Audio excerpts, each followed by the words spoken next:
Good morning, gang. Joyce Welsh, Skipping Calves Farms. Good morning to you. I'm zoomed across the pasture over to the mowing crew where they've been chilling all night. Just kind of wanted to share just a couple of thoughts and ideas on one of the challenges I have. I tend to think quite a bit, and people tell me all the time I overthink, and that's true. And that can be both a curse and a blessing. But I digress. The purpose of this morning's video is, you just saw a shot down all the way to the sheepfold. I left it way back there because I want that impact right there along the fence line because of the plants that are currently growing there. I want to put pressure on them. I've got the alley where it is right now because that's a path that I have been walking for the last several years. And I'm starting to see a slight change in the vegetation there, so there's probably some compaction.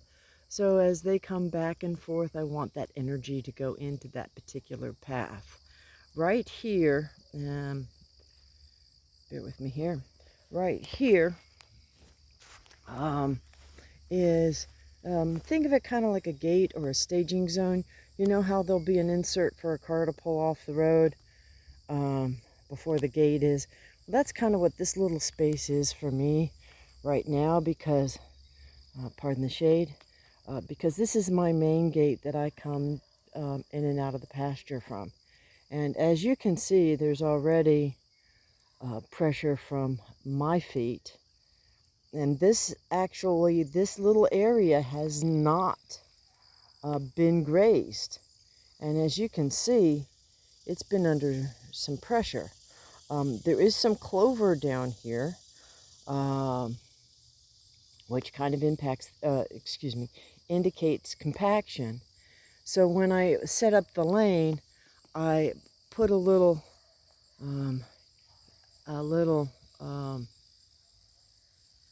offset here, and then attached that hot to the other side of the gate so I can come in and out of the gate into this little, what I will call, staging zone. I can disconnect the fence right there and then go out from there. The only time that was a little bit of a challenge was yesterday when they were actually in this adjoining paddock, but that shouldn't be a problem going forward.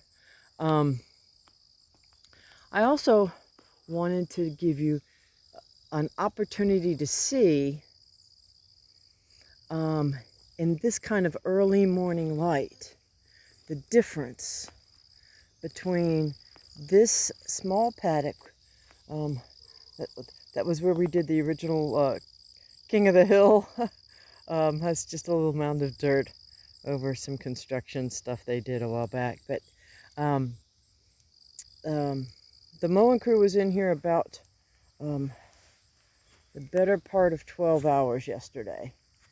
And as you can see, the switchgrass that's up here on the side of the hill, they didn't hit too much. You can see these forbs have gotten a little bit taller. They're going to have more nutrition and maybe a little less energy. So they didn't really hit those super hard.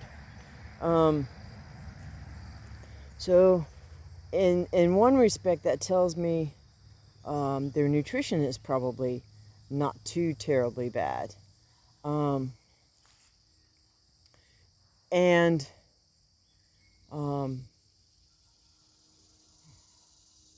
at least that particular plant didn't have the nutrition that they were looking for.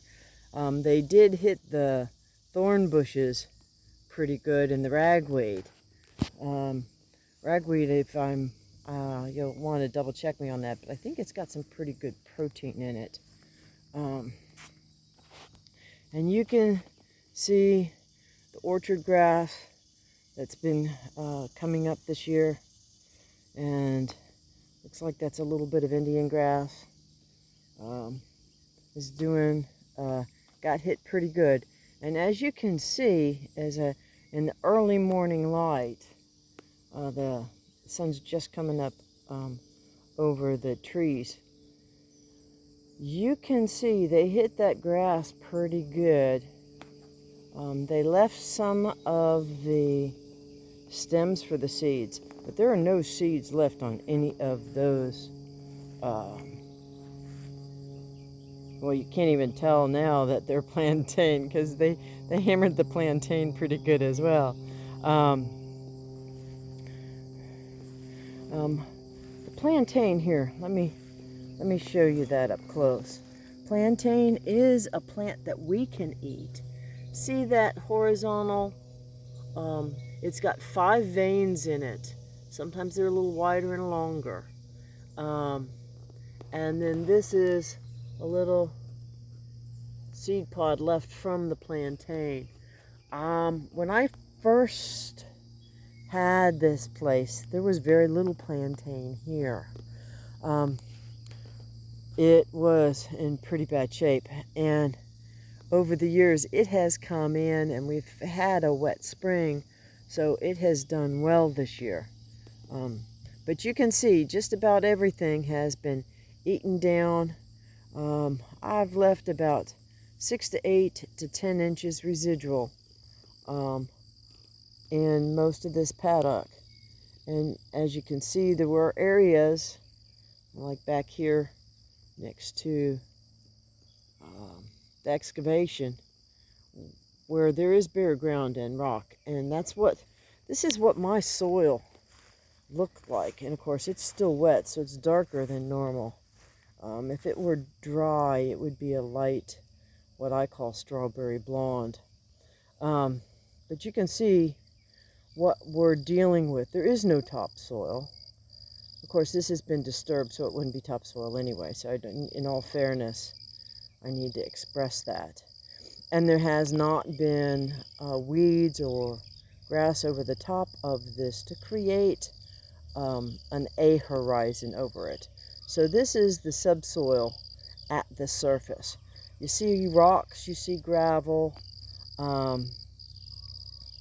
you see pebbles. That is very typical of a bottom soil, because if I pan up here and you look past the gardens and you see that upright tree in the middle, right about there is where my creek is located. Now that creek only flows about 6 months out of the year, so it's so that's what they call a fluvial or river flowing water deposited sediment. So if you've got bottom land and you have places where you've got a lot of small rocks like I just showed you, and then you move 2 feet and it's pure clay, that's typical of a river deposited sediment. And it's going to be something that's just going to be intermittent. It's going to be kind of chaotic. It's difficult to tell where those lenses are going to change. You'll just have to learn your land over time. Now we're looking into the new paddock. And as you can see here, we've got the native grass. I came through with a grazing stick, and some of those big bunches of grass, we're looking at 24 plus inches on that grass. And then the back half of this is a very healthy stand of plantain. Here's some more plantain. Plantain is an awesome plant. It likes the spring, it likes the moisture. Also, as a beekeeper, that plantain, if you get stung by a bee or a wasp, you can just tear it off, and you know how you rub it between your fingers and kind of bruise it so it liquefies? You can just put that on a bee or wasp sting, and if you do it immediately, it'll take the sting out almost immediately. At least it does for me. Now, I don't have an allergic reaction to those stings, so you don't want to count on that instead of Benadryl, if Benadryl is what you need. But so this is the area that the mowing crew is going to get this morning. Here's a ragweed. I'm willing to, the phrase that I grew up with is, I'm willing to bet dollars to donuts that's not going to be there by the end of the day. And then I'm just going to section it off as we go on up. So it's been a little bit longer than normal video, but I think it's good stuff. I mean, you look through this sward right here. Now where I'm standing and where I'm pointing has become a bit of a pathway for me, and you can see you've got seed heads on the left with plantain. You've got seed heads on the right with plantain, and right in front of you, what do we have? We've got Bermuda type grass and some clovers. So I have, as a footpath, as I'm walking it now, kind of created a little bit of compaction. If you learn to watch the nuances of the plants on your land, they will tell you what they need to know. You don't need to be a geologist. You just need to be an observer of the plants that are on your ground, and they will tell you what's going on underneath. So with that, I will let you go. I've got a busy day, and I've got some birds that need to be taken care of. And you can see the grass has kind of gotten ahead of me. A lot of those seed heads, the dark seed heads are plantain. And it doesn't bother me that they went to seed. Why? Because I currently have sheep, and plantain is an awesome forage for them. The light colored seed heads may be meadow foxtail. It's either meadow foxtail or Timothy. I think it might be meadow foxtail, but it's come up late. So I want to make sure that doesn't take over my sward. It's a beautiful morning. We've got sunshine today for the first time in several days. I want to make sure my animals have salt because we've had several days of rain.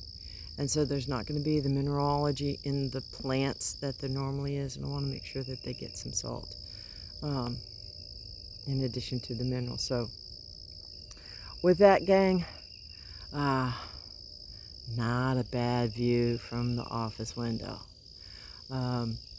If you would, feel free to like and subscribe and comment if you wish. I'm open to ideas in terms of what you need to know or anything I can help you with.